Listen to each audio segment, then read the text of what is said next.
તરસાલીના Susen road ઉપર bike slip થઈ જવાને કારણે એક યુવકે પોતાનો જીવ ખોયો છે. તરસાલીના વિશાલનગર સોસાયટીમાં રહેતો અર્પિત પટેલ નામનો યુવાન પોતાની બાઇક લઈને તરસાલીથી સુસેન સર્કલ તરફ જઈ રહ્યો હતો. આ દરમિયાન અન્નપૂર્ણા હોટલની સામે અચાનક બાઇક પરથી કાબુ ગુમાવતા બાઇક સ્લીપ થઈ ગઈ હતી. અર્પિત જોરદાર રીતે ડિવાઈડર સાથે ટકરાયો હતો. અકસ્માત એટલો ભયાનક હતો કે યુવાનને કપાળ, નાક અને કાનના ભાગે ગંભીર ઈજા પહોંચી હતી. ઘટના સ્થળે હાજર લોકોએ તાત્કાલિક 108 ઇમરજન્સી સેવાની જાણ કરી હતી. ઈજાગ્રસ્ત યુવકને તાત્કાલિક સારવાર અર્થે એસએસજી હોસ્પિટલ ખાતે ખસેડવામાં આવ્યો હતો, પરંતુ કમનસીબે ટૂંકી સારવાર બાદ ફરજ પરના તબીબોએ તેને મૃત જાહેર કર્યો હતો. આ ઘટનાની જાણ થતાં જ મકરપુરા પોલીસનો સ્ટાફ હોસ્પિટલ ખાતે દોડી આવ્યો હતો.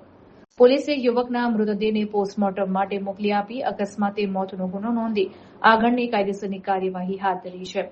એક સામાન્ય ભૂલ અથવા ગતિને કારણે એક પરિવારે પોતાનો જુવાનજોત દીકરો ગુમાવતા સમગ્ર વિસ્તારમાં અરેરાટી વ્યાપી ગઈ છે.